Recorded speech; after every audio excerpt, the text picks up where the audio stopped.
Bonjour à tous et bienvenue dans votre journal. Jeudi 11 août, voici les titres. Des incendies aux portes de Marseille. Plus de 3000 hectares de garrigues ont brûlé depuis hier au nord et à l'ouest de la cité phocéenne. Les feux ont progressé très vite, poussés par le Mistral et aidés par la sécheresse qui a touché la région ces derniers mois. Les incendies sont contenus, mais tous ne sont pas encore maîtrisés. 3 personnes ont été brûlées. Jérôme Régali, Bruno Marquet et Cyril Stadler.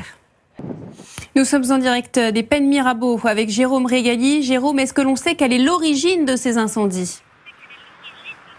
Et l'incendie, on l'a vu, donc n'a pas touché que la garrigue. De nombreuses habitations ont été endommagées, notamment également à Vitrolles. 500 personnes ont été relogées. Des gymnases avaient été ouverts pour les accueillir. Christophe Napoli et Pauline Buisson.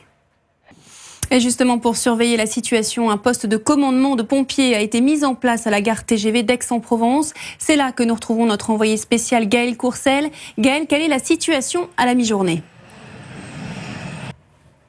Et avec ces incendies dans le sud-est, on l'a vu, de nombreuses habitations ont été menacées par les flammes.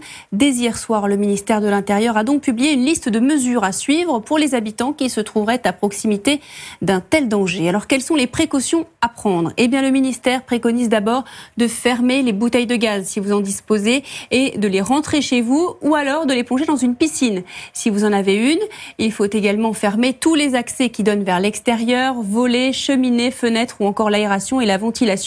Pour éviter la propagation du feu, il faut aussi abriter les équipements combustibles comme les mobiliers de jardin. Et votre voiture doit être garée contre la façade de votre maison à l'opposé d'où vient le feu avec les vitres fermées. Alors, quelle est la marche à suivre si le feu est aux abords de votre domicile ? Eh bien, sans instruction contraire des pompiers ou des autorités, il faut rentrer dans votre maison avec toute votre famille sans en sortir. Votre maison est la seule protection pendant le passage des flammes. Le ministère et les pompiers préconisent aussi de mouiller la porte et de placer au bas de la porte des linges humides. L'incendie de forêt passe vite. En moyenne, il se déplace entre 20 et 50 mètres à la minute.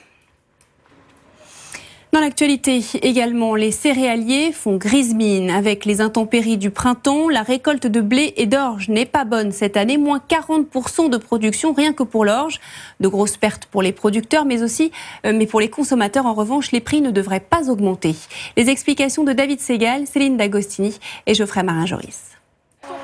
Du coup, la France a toujours 6 médailles, dont 2 titres olympiques, 10e place au classement des nations, très loin derrière les États-Unis qui totalisent 32 médailles, dont 11 en or. Sur le podium suivent les délégations chinoises et japonaises. Frescoball, c'est notre mot du jour et c'est un jeu de raquettes brésilien, un sport pas encore olympique, créé au milieu du siècle dernier, mais qui connaît un nouvel essor depuis 10 ans sur les plages au Brésil. L'objectif est de faire durer l'échange le plus longtemps possible et la discipline arrive en France. Christophe Huette et Jérémy Moreau. Elle a été rendue célèbre par la chanson « Tombée pour elle » de Pascal Obispo, l'île aux oiseaux. Notre série de la semaine sur les îles françaises de nos vacances nous emmène aujourd'hui dans le bassin d'Arcachon, sur cette petite île, repère autrefois des chasseurs. C'était le journal de la rédaction. Merci à tous pour votre fidélité. Dans un instant, vous retrouvez votre série Scène de ménage. Prochain journal ce soir, je vous retrouverai pour le 19h45. Très bel après-midi à tous avec nous sur M6.